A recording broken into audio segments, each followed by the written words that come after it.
नाथाय नों इलेक्शननि मुङै आमुगनो होनांगौ बिजेपिनो होनांगौ जयन्त बिथांनो होनांगौ होनना बुंनो हायो नाथाय रायजोनि प्रब्लेमखौ प्रेस मिट होनानै मानो बुंनो हाया आं दिनै बेखौसो बुंबाय थादों। प्रमद बर' आरो इउजि ब्रह्म सारमोना दुलाराय बर' हारिखौ फिन खनसे खैफोदाव खोख्लैनायनि फोरमानखौ नागिरै रायजोनि गेजेराव लाबोना दिन्थिनाय जागोन बे बाथ्राखौ बुंदों स्टार केम्पेइनार बिक्रम दैमारिया। प्रमद बर' सार आरो इउजि सार बिथांमोना फिन दुलाराय बर' रायजो राजाखौ फिन खैफोदाव खोख्लैदों।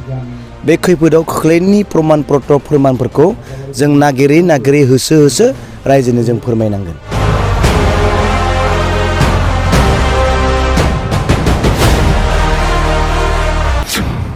बबेयाव दोनखोमानो आसामाव ना दिल्लीयाव जेरावखि जाया नागिरनाय जागोन।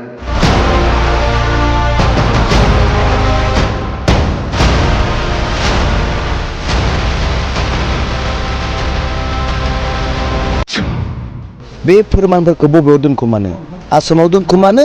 ना दिल्लीयाव दोनखोमानो जेराव दोङो बेयावनो जोङो थांनानैबाबो बे फोरमानफोरखौ जों रायजोनो दिन्थिफैगोन।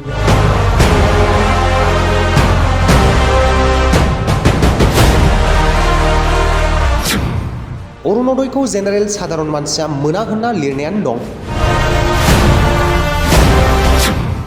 हाबा जायै बिसि फिसाय नागारलायनाय आथिं आखाइ गैजायै बायदि थाखोनि मानसियासो मोनो होनना लिरनायानो दं। नै नायदो।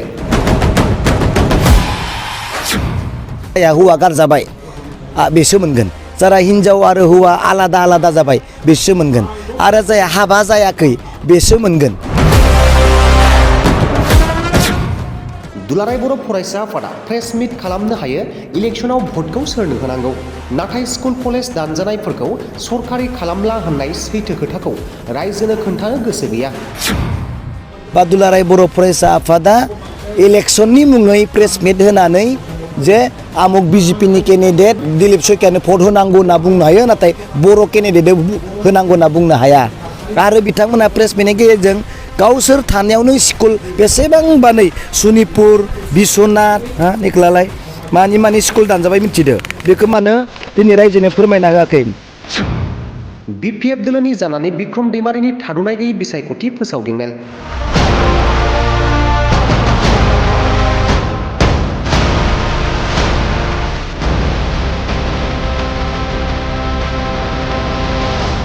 दिनै जोङो रायजोनो बुंनांगौ गोबां खोथा दङ थाखायनो जोङो गामि थांनानै जों काउन्सिलिं जों खालामदों आरो बेखौनो जों खोन्थादों जे प्रमद बर' सार आरो इउजि सार बिथांमोना फिन दुलाराय बर' रायजो राजाखौ फिन खैफोदाव खोख्लैदों। बे खैफोदाव खोख्लैनायनि प्रमान पत्र फोरमानफोरखौ जों नागिरै होसो रायजोनो जों फोरमायनांगोन नङा होमबा। बबेयाव दोनखोमानो बे फोरमानफोरखौ बबेयाव दोनखोमानो आसामाव दोनखोमानो ना दिल्लीयाव दोनखोमानो जेराव दोङो बेयावनो जोङो थांनानैबाबो बे फोरमानफोरखौ जों रायजोनो दिन्थिफैगोन। बेखौनो जोङो दिनै प्रमद बर' बिथांनि केन्डिडेटखौ देरहाहोनाय माने आसाम सरकारा बिटिसिखौ फिन आरो गाग्लोबनो खाबु मोननाय माने प्रमद बर' बिथाङानो दुरबल नोङो ओरै थांबा थांगोन ओरै फै होनबा ओरै फैगोन आमुक हानजानो बायारि थिखादारनो 10 कोटि स्किम होनांगोन बा होनांगोन नोङो आमुक एनजिअनो नोङो 15 कोटि स्किम होनांगोन बा होनांगोन दा बेबायदिनो माने जयन्त बसुमतारी सार बिथाङा मानसि हिसाबै गाज्रि नङाब्लाबो प्रमद बर' बिथांनो दैदेनजानाय केन्डिडेट जागोनखायनो बिथाङा बै बाहेरनि कन्ट्रेक्टारफोर बिजनेसमेन बाहेरनि अफिसारफोरजोंनो दैदेनजानाय केन्डिडेट बेबो सासे जागोन। बेनिखायनो जोंनो नाङा जों स्ट्रं सासे जेरै बिश्वजित दैमारि सार बिथाङा बुंलांखाबाय जे खाम्फा बरगयारी बिथाङा गोरों मानसि लेखा गोरों मानसि आरो गोबां माने स्ट्रं केन्डिडेट होनना बिथाङा बाख्नायखाबाय अब्लालाय माथो दंबावो बेनो आरो जोंनि रायजोनो फोरमायनाया। अरुणोदयनि फर्मखौथ' आङो दाखालि बुंखाबाय अरुणोदयआव मोनब्रै क्राइटेरिया दङ बिसोरो फार्स्ट पेजखौल'सो होदों सेकेन्ड पेजखौ मानो होआखै आरो बिसोर राननाय फर्मानो दुप्लिकेट आं गले बुंदों अरुणोदयखौ मोनगोन हा आदै अरुणोदयखौ मोनग्रा मानसिफ्रा ओरैबायदियासो मोनो जायहा हौवा गारजाबाय बेसो मोनगोन जारा हिन्जाव आरो हौवा आलादा आलादा जाबाय बेसो मोनगोन आरो जाया हाबा जायाखै बेसो मोनगोन आरो जाया बिकलंग आथें आखाइ खोमा मेगन गैजायै दुरबल अबस्था बिसोरसो मोनगोन होनना लिरनायानो दङ आरो सोरबा रायजोआ ओरैनो बिना कारनाव जुदि फैसा लादोंबा बियो क्राइम जागोन आरो आंखौ आयेननि दन्दनीय होननानै साजा हो होननाय लिरनाय दंखायो अब्ला रायजोखौ खैफोदाव खोख्लैनाय जायाखै होनबा खोख्लैनाय जादों प्रमद बर'नि सरकार सालायनायखौथ' मा बुंबावनो दुलाराय बर' फरायसा आफादजों लोगोसे जायफ्रा दिनै माबाबाय थादों दिनै प्रमद बर' सार बिथाङा दुलाराय बर' फरायसाखौसो दिनै हाबोदों गावथ' हाब्लानो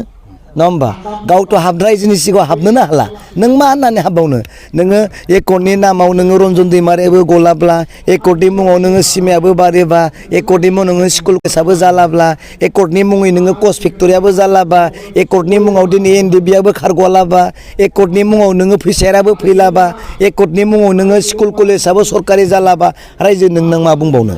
दिनै आं बुंगोन एबसुआ बा दुलाराय बर' फरायसा आफादा इलेक्शननि मुङै प्रेस मिट होनानै जे आमुक बिजेपिनि केन्डिडेट नलबारिनि माबानो दिलीप शइकियानो भट होनांगौ होनना बुंनो हायो नाथाय बर' केन्डिडेट होनांगौ होनना बुंनो हाया आरो बिथांमोना प्रेस मिटनि गेजेरजों गावसोर थानायावनो स्कुल बेसेबांबा नै सनितपुर बिश्वनाथ निखलालाय मानि स्कुल दानजाबाय मिथिदो बेखौ मानो दिनै रायजोनो फोरमायना होआखै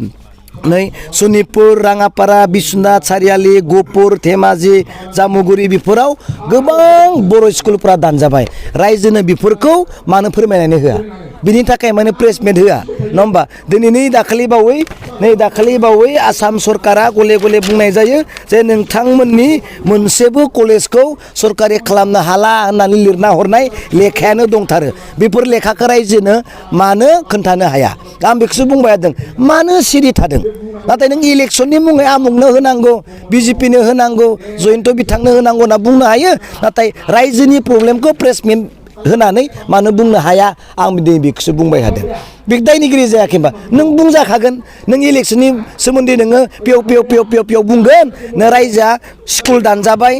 गोबां एलपि स्कुलनि बर' माबाफ्रा दानजाबाय कलेजखौ खालामा होननानै बुंजाबाय बेफोरखौ नों रायजो मानो बुंनो हाया नङा होमबा रायजोनोथ' फोरमायाखै आं बुंनायखायसो बेनो आरो खोथाया